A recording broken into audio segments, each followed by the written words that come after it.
So after undoubtedly the biggest return of WWE 2023 and the most social moment in WWE history, CM Punk was on Monday Night Raw in the main event segment in 2023. It's wild, isn't it? WWE panning the camera around to continue to show the Crimea River sign is just wild. Well, Punk would simply say, from his heart, he's home. Wow, that's impactful coming from Punk. Punk would quote Dusty Rhodes. He would talk about Paul Heyman, the wise man. And most notably, he'd also talk about AJ. Now, if you don't know who AJ is, ain't AJ Styles, it's AJ Lee. Come on, Punk, convince her. Come back, AJ Lee. He would say, though, that everyone had a warm reception. Almost everyone. A little hint about Seth Rollins, obviously. But he would literally look at the camera right at the end and say, he ain't here to make friends. He's here to make money. The best in the world is back in WWE. This is things you might have missed from Monday Night Raw. Make sure you've hit the like button. And guys, if you are new to the channel, hit the subscribe button too. Also, I'm really bad at advertising this, but we do have a Discord server. So if you do want to join us, make sure you go to the pinned comment and click the link. Join us over on Discord. Randy Orton is back on Monday Night Raw, kicking off tonight's show, and you could physically see how much it meant to Randy. Just as he was making his entrance to the ring, Randy Orton literally took a minute, spoke a few words, no idea what he said, seemed to thank a lot of people, and then striked his signature pose. Randy Orton would go on to say that he was back with receipts for the Bloodline. Every single member. That's got to include Jey Uso, which is going to be wildly interesting as they was tag team partners this weekend. Rhea Ripley would come down, interrupting Randy. It almost seemed like Rhea at the start wanted to recruit Randy Orton to the Judgment Day. Obviously, the crowd was having none of it, chanting RKO. Oh, we all wanted to see it. It didn't happen, though. Of course, it would be the Daddy's Home line from Randy Orton that would then basically signal Judgment Day to attack. Randy would get the upper hand, and we'd set up for what would be the main event match. Now, after what Randy said, we saw the backstage confrontation between him and Jey Uso, and they seemed to bury the hatchet. But do you actually trust the Viper? Do you think Randy Orton is telling Jey Uso the truth? I don't know. Never trust a snake.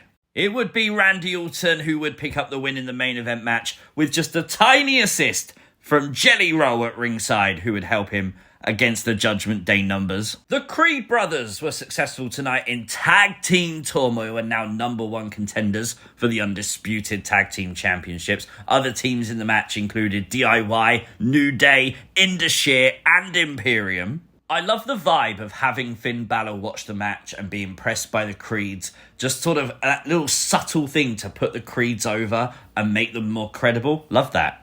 Cody Rhodes has been the first man to declare himself for the 2024 Royal Rumble. And it's only freaking November! But then we'd find out it was Cody all along that Shinsuke Nakamura was challenging. A very unique vibe for Nakamura as all the lights went out. Cody was 100% spooked by it. Nakamura would appear behind Cody Rhodes, spray the mist into his eyes. And of course, Nakamura has been asking Cody. He wants Cody to help him evolve. This is going to be a fun feud. Not the person who he thought it was going to be, but I think it's okay. The interesting part of this promo, though, was I will bring chaos to you. Michael Cole also reiterated this on commentary, and it's got a lot of fans wondering, could he be referencing the New Japan Pro Wrestling faction, Chaos, a faction he created? Oh boy. You may have seen Cody Rhodes got the WWE shop treatment tonight to do the commercial for the holidays. Well, Cody Rhodes was advertising action figures, a Roman and a Stardust. And he covered up Stardust. Oh, Cody. Bronson Reed versus Ivar would end in a double countout. After the match, Bronson Reed would deliver a disgusting Death Valley driver to Ivar to the standing up barricade. The brawl would go into the fans and a sound guy would get splashed by Bronson Reed. He's got a family and everything, damn it. The brawl was on. I have no idea why they didn't send Michael Cole. We know he can break up the brawls. But the news is this feud is not done. But how the hell do you top just two big meaty men slapping meat? How do you top that? You've got to do something dramatic with this. Last man standing steel cage, maybe? Something could happen here. Some big stipulation. Shayna Baszler told Nia Jax to close her hole. There's some great life advice to every single person watching this video. Close your hole, people. This would lead to a match where Nia Jax would take on Zoe Stark. Nia would beat Zoe. Very short match, but I do feel like they're trying to position Nia into this unstoppable role and then probably have someone like a Rhea Ripley beat her. And I'm fine with that. This is okay. Miz seems to want another shot at the Intercontinental Championship, and Gunther actually gave Miz some flowers tonight and said, "You've proved you do belong in the ring, but you just don't belong in there with me." Love that line from Gunther. He also told Imperium to sort out the DIY problem next week, so I'm assuming that's probably going to be a tag match. We then got a very somber Seth Rollins in a moment. I feel like a lot of people were waiting to hear what Seth had to say. He pretty much said the same thing on the video we uploaded last night of how he doesn't want to waste any more time talking about the hypocrite CM Punk. Drew McIntyre would come down as Seth Rollins would say he wants to defend the World Heavyweight Championship. The two would shake hands. This was babyface Drew McIntyre. Drew McIntyre was A-OK until Seth would say next week he'll be defending the belt against Jey Uso. And instantly Drew McIntyre snapped the headbutt, the Glasgow kiss to Seth. And Drew McIntyre even busted himself open, man. He hit him hard.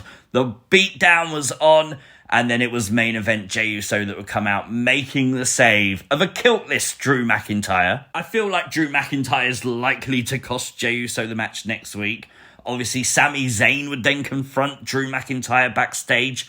And Drew basically said, "I'm going to get a match for next week against you." So Sami versus Drew next week too. That's massive. Chelsea and Piper would defend the women's tag team championships against Tegan and Natalya tonight. Piper and Chelsea picking up the victory. We would see Judgment Day get a massive shock as they went into their locker room with R-Truth sat on the sofa covered in sugar. Oh my God, he ruined the Judgment Day's locker room. Poor R-Truth. He wanted to go into War Games with Judgment Day. Unfortunately, just a little bit too late. But that means R-Truth wanted to join Judgment Day, people. A very banged up Becky Lynch appeared in a backstage segment tonight where she basically said that one person is more pressing than the other. Who do you think that Becky Lynch is referring to? She's had a match with Xia Li, so I don't think it would be Xia. Could it be Nia? Could it be Jade Cargill? They did the thing in NXT where it teased Becky versus Jade. Let me know your thoughts down below. 9 out of 10 tonight for sure. A lot of stuff to get your teeth into, a lot of stuff to talk about. Obviously, the CM Punk return made this show unmissable. If you are new to the channel, hit the subscribe button, turn on notifications, never miss another upload. Like the video, share the video, and I'll catch you next time. Peace!